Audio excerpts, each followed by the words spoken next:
Спасибо большое. Thank you so much.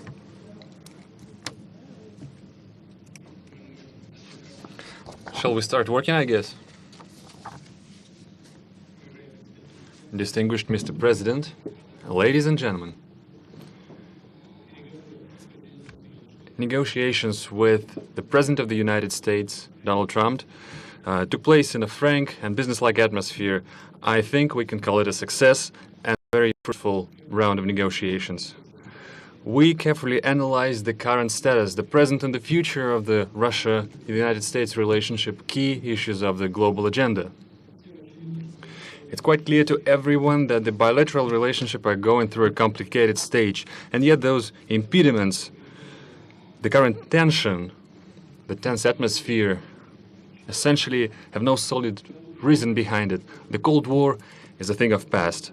The era of acute ideological confrontation of the two countries is a thing of remote past, is a vestige of the past. The situation in the world changed dramatically. Today, both Russia and the United States face a whole new set of challenges.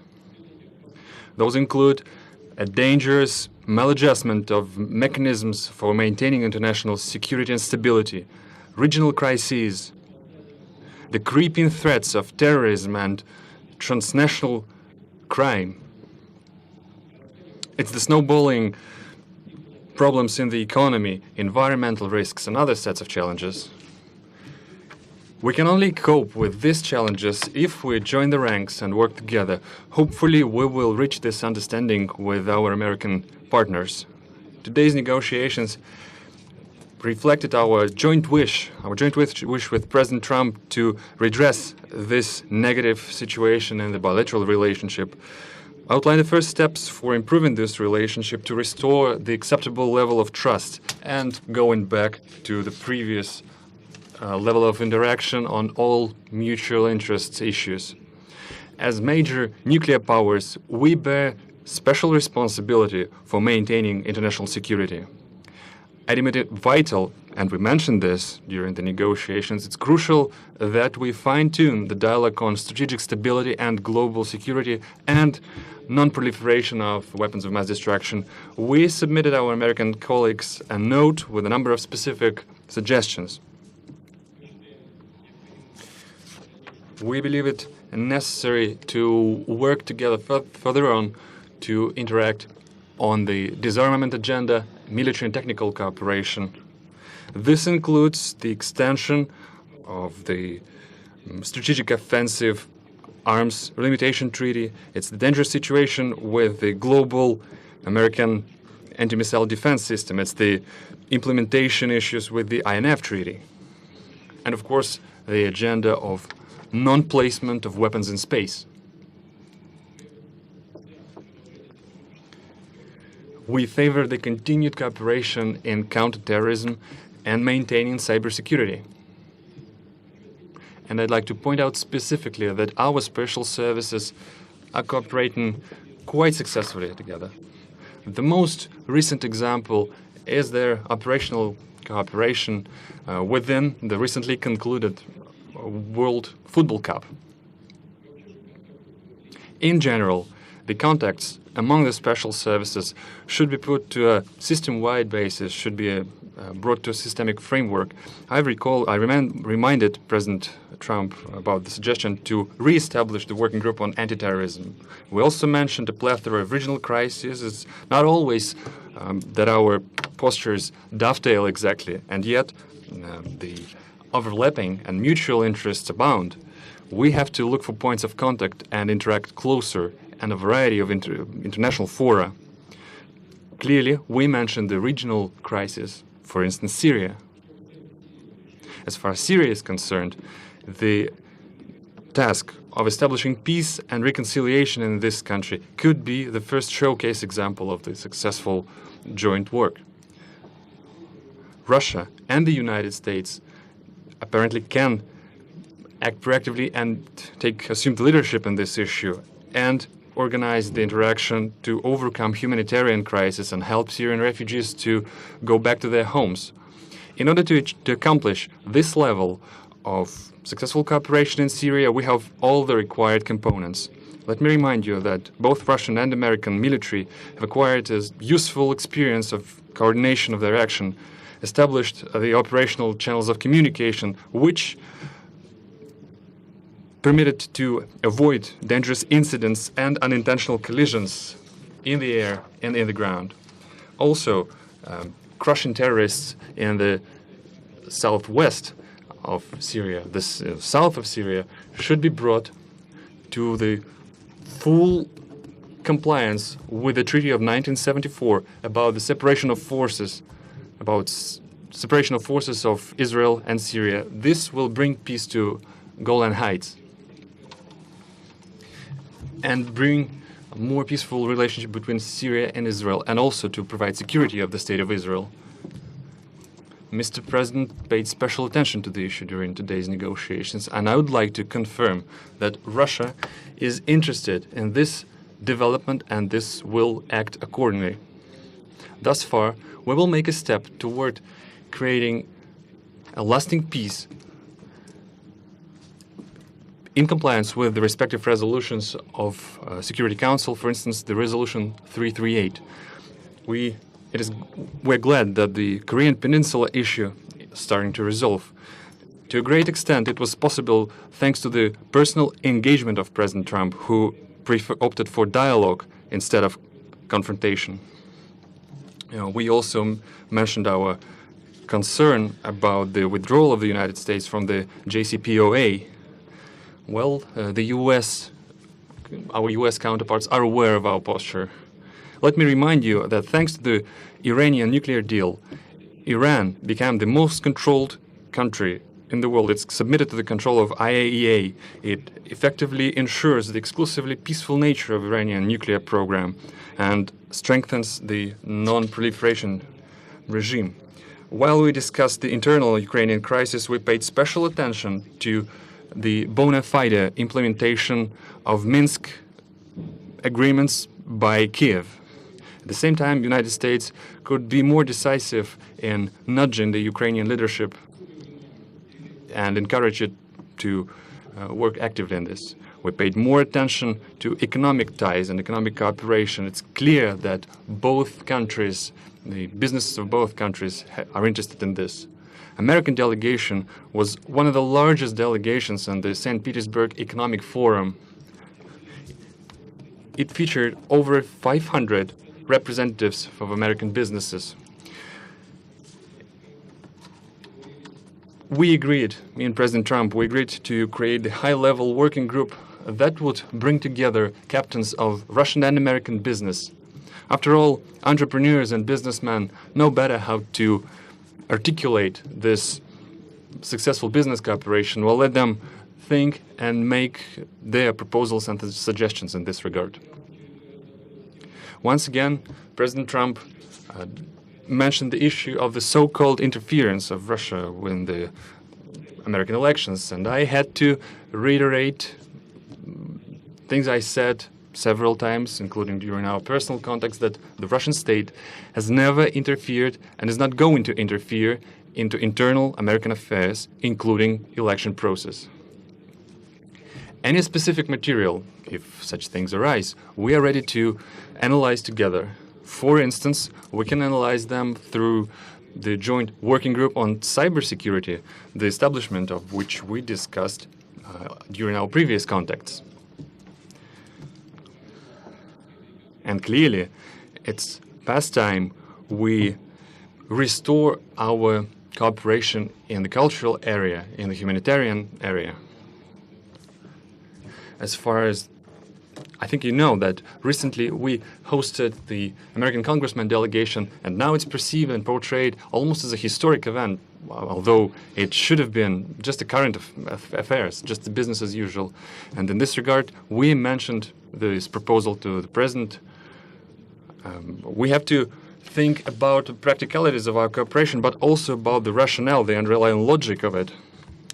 And we have to engage experts on bilateral relationship who know history and the background of our relationship. The idea is to create an expert council that would include political scientists, prominent diplomats and former military experts in both countries who would look for points of contact between two countries, that would look for ways on putting the relationship on the trajectory of growth. In general, we are glad with the outcome of our first full-scale meeting, because previously we only had a chance to talk briefly on international fora. We had a good conversation with President Trump, and I hope that we start to understand each other better, and I'm grateful to Donald for it. Clearly, there are some challenges left when we were not able to clear all the backlog, but I think that we made the first important step in this direction. And in conclusion, I want to point out that this atmosphere of cooperation is something that we are especially grateful for to our Finnish hosts. We're grateful for Finnish people and Finnish leadership for what they've done. I know that we've caused some inconvenience to Finland, and we apologize for it. Thank you for your attention. Thank you. Thank you very much. Thank you. I have just concluded a meeting with President Putin on a wide range of critical issues for both of our countries. We had direct, open, deeply productive dialogue. Went very well. Before I begin, I want to thank President Niinisto of Finland for graciously hosting today's summit. President Putin and I were saying how lovely it was and what a great job they did.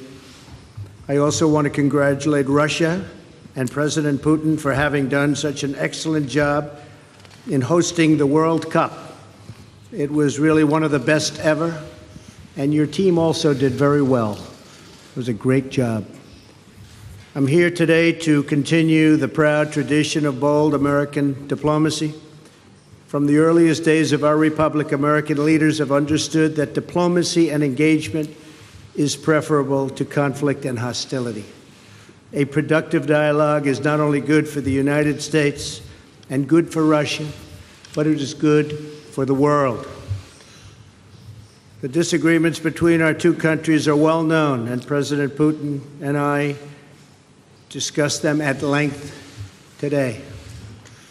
But if we're going to solve many of the problems facing our world, then we're going to have to find ways to cooperate in pursuit of shared interests. Too often in both recent past and long ago, we have seen the consequences when diplomacy is left on the table. We have also seen the benefits of cooperation. In the last century, our nations fought alongside one another in the Second World War. Even during the tensions of the Cold War, when the world looked much different than it does today, the United States and Russia were able to maintain a strong dialogue. But our relationship has never been worse than it is now. However, that changed as of about 4 hours ago. I really believe that.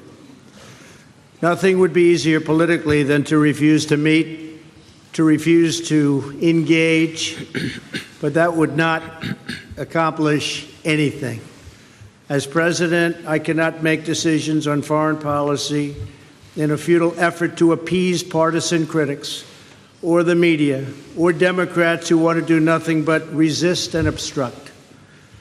Constructive dialogue between the United States and Russia affords the opportunity to open new pathways toward peace and stability in our world. I would rather take a political risk in pursuit of peace than to risk peace in pursuit of politics. As president, I will always put what is best for America and what is best for the American people. During today's meeting, I addressed directly with President Putin the issue of Russian interference in our elections. I felt this was a message best delivered in person.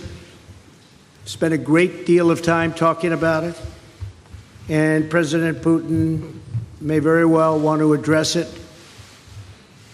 and very strongly, because he feels very strongly about it, and he has an interesting idea. We also discussed one of the most critical challenges facing humanity, nuclear proliferation. I provided an update on my meeting last month with Chairman Kim on the denuclearization of North Korea, and after today, I am very sure that President Putin and Russia want very much to end that problem, going to work with us, and I appreciate that commitment. The President and I also discussed the scourge of radical Islamic terrorism. Both Russia and the United States have suffered horrific terrorist attacks, and we have agreed to maintain open communication between our security agencies to protect our citizens from this global menace. Last year, we told Russia about a planned attack in St. Petersburg, and they were able to stop it cold. They found them, they stopped them, there was no doubt about it. I appreciated President Putin's phone call afterwards to thank me. I also emphasized the importance of placing pressure on Iran to halt its nuclear ambitions and to stop its campaign of violence throughout the area, throughout the Middle East. As we discussed at length, the crisis in Syria is a complex one. Cooperation between our two countries has the potential to save hundreds of thousands of lives. I also made clear that the United States will not allow Iran to benefit from our successful campaign against ISIS. We have just about eradicated ISIS in the area. We also agreed that representatives from our national security councils will meet to follow up on all of the issues we addressed today and to continue the progress we have started right here in Helsinki. Today's meeting is only the beginning of a longer process, but we have taken the first steps toward a brighter future and one with a strong dialogue and a lot of thought. Our expectations are grounded in realism, but our hopes are grounded in America's desire for friendship, cooperation, and peace. And I think I can speak on behalf of Russia when I say that also. President Putin, I want to thank you again for joining me for these important discussions and for advancing open dialogue between Russia and the United States. Our meeting carries on a long tradition of diplomacy between Russia, the United States, for the greater good of all. And this was a very constructive day. This was a very constructive few hours that we spent together. It's in the interest of both of our countries to continue our conversation, and we have agreed to do so. I'm sure we'll be meeting again in the future, often, and hopefully we will solve every one of the problems that we discussed today. So, again, President Putin, thank you very much. Thank you, sir.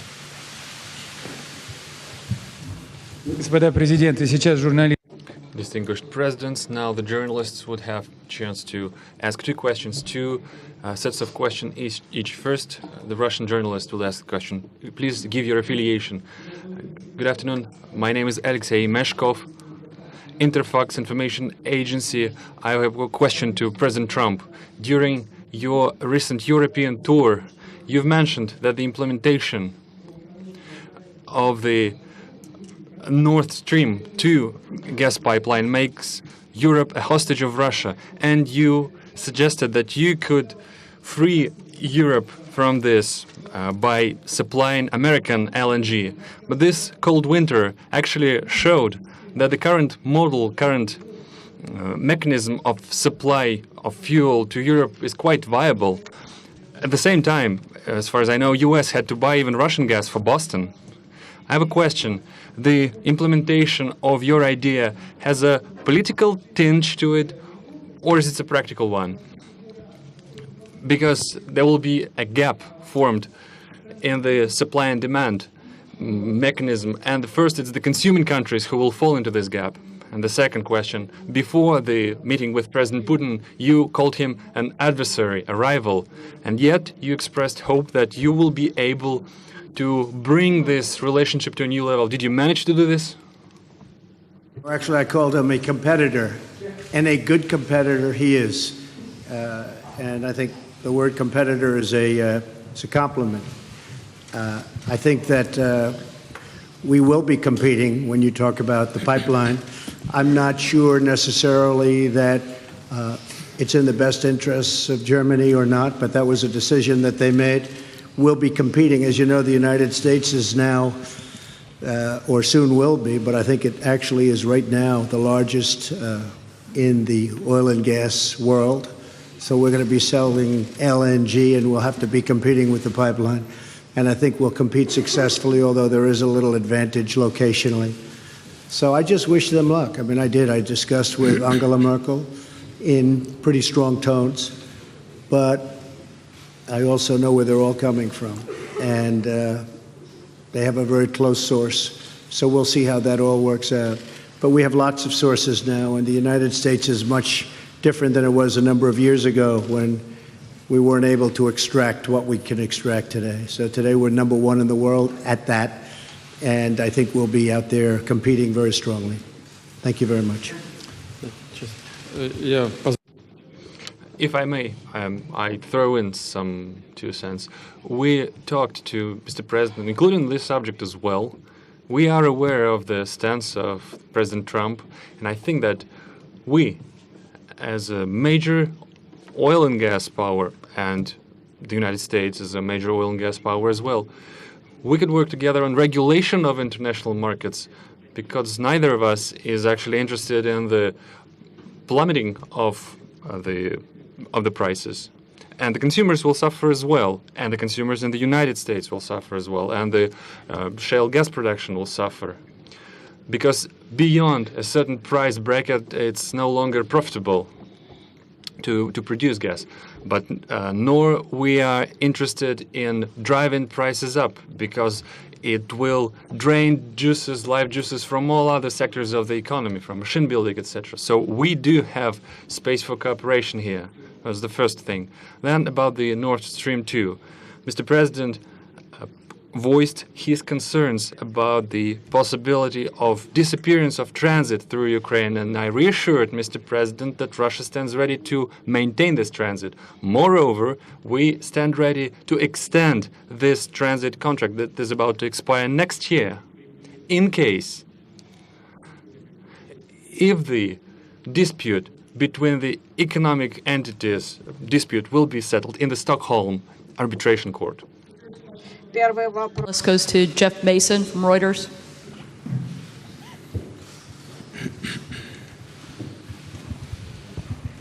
Thank you. Mr. President, you tweeted this morning that it's U.S. foolishness, stupidity, and the Mueller probe that is responsible for the decline in U.S. relations with Russia. Do you hold Russia at all accountable for anything in particular? And if so, what would you consider them that they are responsible for? Yes, I do. I hold both countries responsible. I think that the United States has been foolish. I think we've all been foolish. We should have had this dialogue a long time ago, a long time, frankly, before I got to office. And I think we're all to blame. I think that the United States now has stepped forward along with Russia, and we're getting together, and we have a chance to do some great things, whether it's nuclear proliferation in terms of stopping, because we have to do it. Ultimately, that's probably the most important thing that we can be working on. But I do feel that we have both made some mistakes. I think that the probe is a disaster for our country. I think it's kept us apart. It's kept us separated. There was no collusion at all. Everybody knows it. People are being brought out to the fore. So far that I know, virtually none of it related to the campaign, and they're going to have to try really hard to find somebody that did relate to the campaign. That was a clean campaign. I beat Hillary Clinton easily, and frankly, we beat her, and I'm not even saying from the standpoint, we won that race, and it's a shame that there can even be a little bit of a cloud over it. People know that, people understand it, but the main thing, and we discussed this also, is zero collusion, and it has had a negative impact upon the relationship of the two largest nuclear powers in the world. We have 90% of nuclear power between the two countries, It's ridiculous. It's ridiculous what's going on with the probe. For President Putin, Yeah, if I could follow up as well, why should Americans and why should President Trump believe your statement that Russia did not intervene in the 2016 election, given the evidence that U.S. intelligence agencies have provided? And will you consider extraditing the 12 Russian officials that were indicted last week by a U.S. grand jury? Well, I'm going to let the president answer the second part of that question. But as you know, the whole concept of that came up perhaps a little bit before, but it came out as a reason why the Democrats lost an election, which, frankly, they should have been able to win because the Electoral College is much more advantageous for Democrats, as you know, than it is to Republicans. We won the Electoral College by a lot, 306 to 223, I believe. And that was a well-fought battle. We did a great job. And frankly, I'm going to let the president speak to the second part of your question. But just to say it one time again, and I say it all the time, there was no collusion. I didn't know the president. There was nobody to collude with. There was no collusion with the campaign. And every time you hear all of these, 12 and 14, it's stuff that has nothing to do. And frankly, they admit these are not people involved in the campaign. But to the average reader out there, they're saying, well, maybe that does. It doesn't. And even the people involved, some perhaps told misstories, although in one case the FBI said there was no lie. There was no lie. Somebody else said there was. We ran a brilliant campaign, and that's why I'm president. Thank you. As to who is to be believed and to who is not to be believed, you can trust no one if you take this. Where did you get this idea that President Trump trusts me or I trust him? He defends the interest of the United States of America, and I do defend the interest of the Russian Federation. We do have interests that are common. We are looking for points of contact. There are issues where our postures diverge, and we are looking for ways to reconcile our differences, how to make our effort more meaningful. We should not proceed from the immediate political interests that guide certain political powers in our countries. We should be guided by facts. Could you name a single fact that would definitively prove the collusion? This is utter nonsense. Just like the president recently mentioned. Yes, the public at large in the United States had a certain perceived opinion of the candidates during the campaign, but there's nothing particularly extraordinary about it. That's a usual thing. President Trump, when he was a candidate, he mentioned the need to restore the Russia-US relationship, and it's clear that a certain part of American society felt sympathetic about it, and different people could express their sympathy in different ways. But isn't that natural? Isn't it natural to be sympathetic towards a person who is willing to restore the relationship with our country, who wants to work with us? We heard the accusations about the Concord country. Well, as far as I know, this company hired American lawyers, and the accusations doesn't have a fighting chance in the American courts. So there's no evidence when it comes to the actual facts. So we have to be guided by facts and not by rumors. Now, let's get back to the issue of these 12 alleged intelligence officers of Russia. I don't know the full extent of the situation, but the President Trump mentioned this issue, and I will look into it. So far, I can say the following. The things that, off the top of my head, we have an existing agreement between the United States of America and the Russian Federation, an existing treaty that dates back to 1999, the mutual assistance on criminal cases. This treaty is in full effect. It works quite efficiently. On an average, we initiate about 150 criminal cases upon requests from foreign states. For instance, the last year, there was one extradition case upon the request sent by the United States. So this treaty has specific legal procedures. We can offer that the appropriate commission headed by Special Attorney Mueller, he can use this treaty as a solid foundation and send an official request to us so that we would interrogate, we would hold a questioning of these individuals who he believes are privy to some crimes. And our law enforcement are perfectly able to do this questioning and send the appropriate materials to the United States. Moreover, we can meet you halfway, we can make another step. We can actually permit official representatives of the United States, including the members of this very commission headed by Mr. Mueller, we can let them into the country and they will be present at this questioning. But in this case, there's another condition. This kind of effort should be a mutual one. Then we would expect that the Americans would reciprocate and they would question officials, including the officers of law enforcement and intelligence services of the United States, whom we believe who have something to do with illegal actions on the territory of Russia. And we have to request the presence of our law enforcement. For instance, we can bring up Mr. Browder in this particular case. Business associates of Mr. Browder have earned over $1.5 billion in Russia. They never paid any taxes, neither in Russia nor in the United States. And yet the money escaped the country. They were transferred to the United States. They sent huge amount of money, $400 million, as a contribution to the campaign of Hillary Clinton. Well, that's their personal case. It might have been legal, the contribution itself, but the way the money was earned was illegal.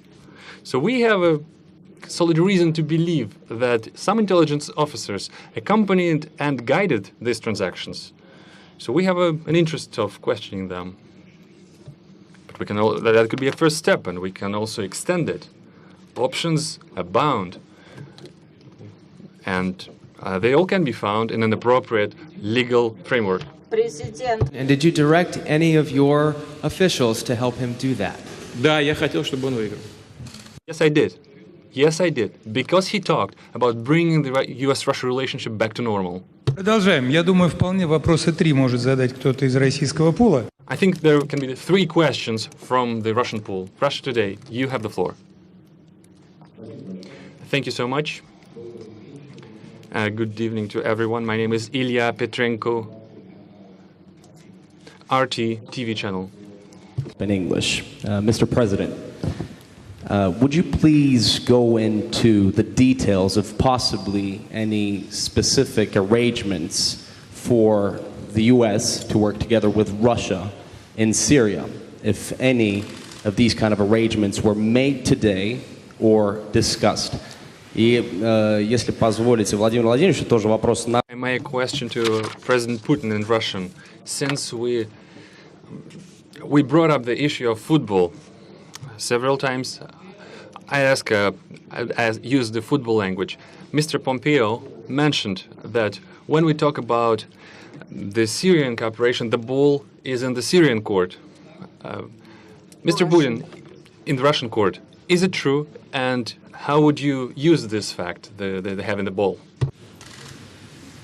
Well, I guess I'll answer the first part of the question. We've worked with Israel long and hard for many years, many decades. I think we've never has any country been closer than we are. President Putin also is helping Israel, and we both spoke with Bibi Netanyahu, and they would like to do certain things with respect to Syria, having to do with the safety of Israel. So in that respect, we absolutely would like to work in order to help Israel, and Israel will be working with us, so both countries would work jointly. And I think that when you look at all of the progress that's been made in certain sections with the eradication of ISIS We're about 98%, 99% there, and other things that have taken place that we've done, and that, frankly, Russia has helped us with in certain respects. But I think that working with Israel is a great thing, and creating safety for Israel is something that both President Putin and I would like to see very much. One little thing I might add to that is the helping of people. Helping of people, because you have such horrible, if you see, and I've seen reports and I've seen pictures, I've seen just about everything. And if we can do something to help the people of Syria get back into some form of shelter and on a humanitarian basis, and that's what the word was, really, a humanitarian basis, I think that both of us would be very interested in doing that, and we will do that. Okay. Thank you very much. Excuse me, but for now, no specific agreements, for instance, between the militaries? Well, our militaries do get along. In fact, our militaries actually have gotten along probably better than our political leaders for years. But our militaries do get along very well, and they do coordinate in Syria and other places. Okay? Thank you. Yes, we did mention this. We mentioned the humanitarian track of this issue. Yesterday, I discussed this with French President Mr. Macron, and we reached an agreement that together with European countries, including France, we will step up this effort. On our behalf, we provide military cargo aircraft to deliver the humanitarian cargo. And today I brought up this issue with President Trump. I think there is plenty of things to look into.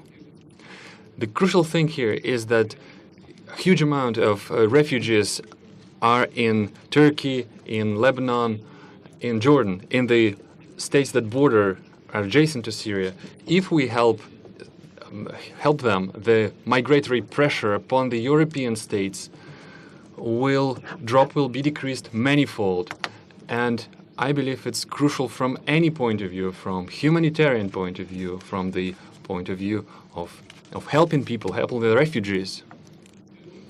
And in general, I agree, I concur with President Trump. Our military cooperate quite successfully together. They do get along, and I hope they will be able to do so in future. And we will keep working in the Astana format, I mean Russia, Turkey, and Iran, which I informed President Trump about. But we do stand ready to link these efforts to the so-called small group of states, so that the process would be a broader one, it would be a multidimensional one, and so that we will be able to maximize our fighting chance to get the ultimate success in the issue of Syria. And speaking about having the ball in our court in Syria, President Trump has just mentioned that we've successfully concluded the World Football Cup. Speaking of the football, actually, Mr. President, I'll give this ball to you, and now the ball is in your court. All the more that the United States will host the World Cup in 2026. Thank you very much. We do host it, and we hope we do as good a job. That's very nice. That will go to my son, Barron. We have no question. In fact, Melania, here you go. Okay. The final question from the United States will go to Jonathan Lemire from the AP.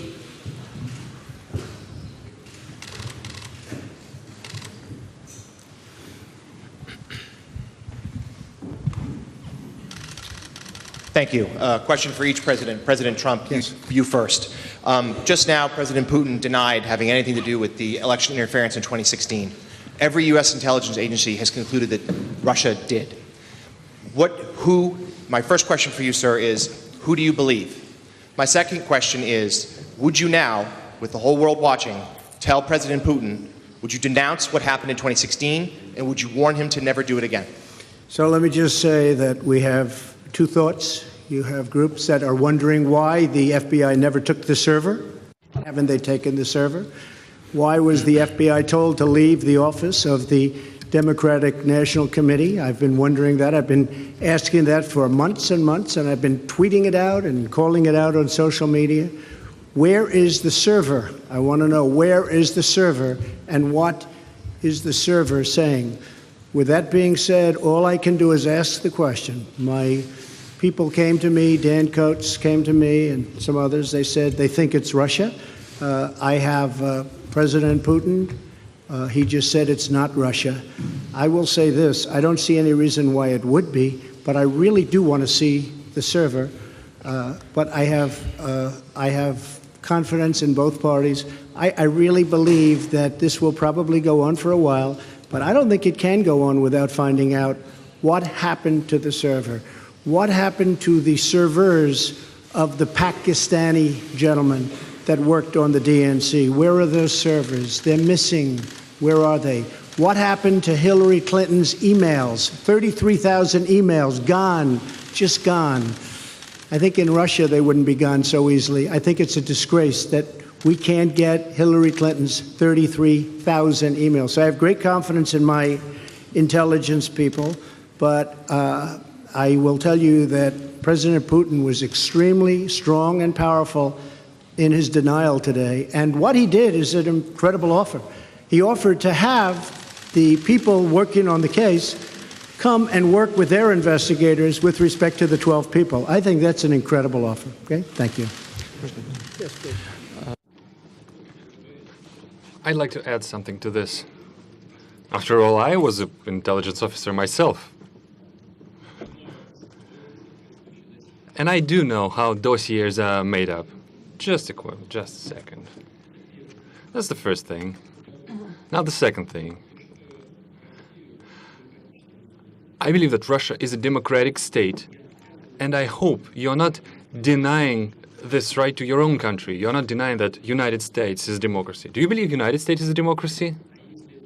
And if so, if it is a democratic state, then the final conclusion in this kind of a dispute can only be delivered by a trial, by the court, not by the executive, by the law enforcement. For instance, the Concord company that was brought up is being accused. It's been accused of interference. But this company does not constitute the Russian state. It does not represent the Russian state. And I brought several examples before.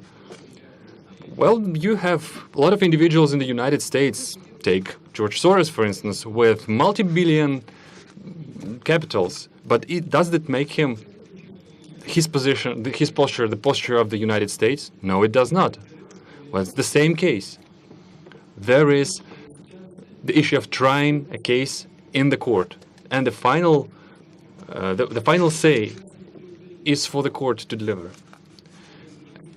We are now talking about the private, the individuals, and not about particular states. And as far as the most recent allegation is concerned about the Russian intelligence officers, we do have an intergovernmental treaty. Please do send us the request.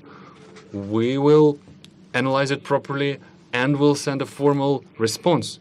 And as I said, we can extend this cooperation, but we should do it on a reciprocal basis, because we would await our Russian counterparts to provide us access to the persons of interest for us, who we believe can have something to do with the intelligence services. Let's discuss the specific issues and not use the Russia and the US relationship as a loose change for this internal political struggle. A question for President Putin. Thank you. Two questions for you, sir. Can you tell me what President Trump may have indicated to you about officially recognizing Crimea as part of Russia? And then secondly, sir, does the Russian government have any compromising material on President Trump or his family?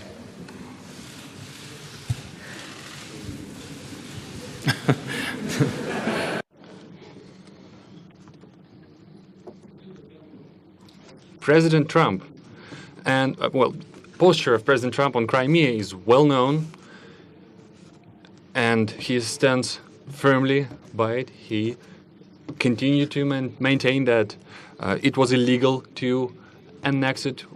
Our viewpoint is different. We held a referendum in strict compliance with the UN Charter and the international legislation.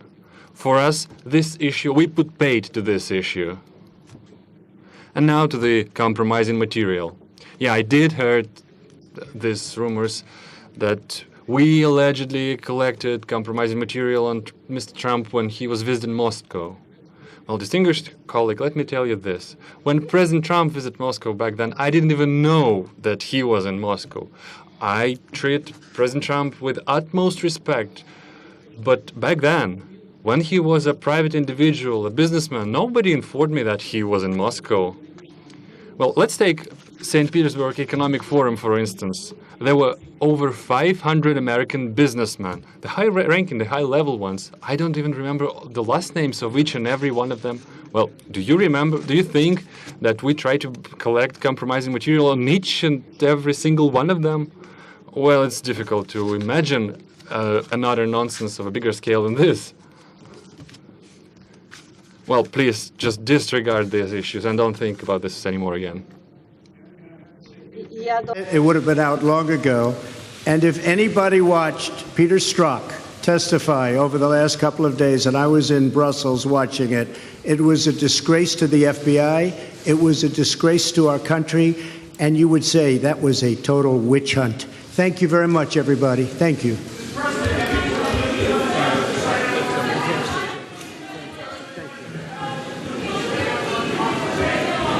Thank you so much.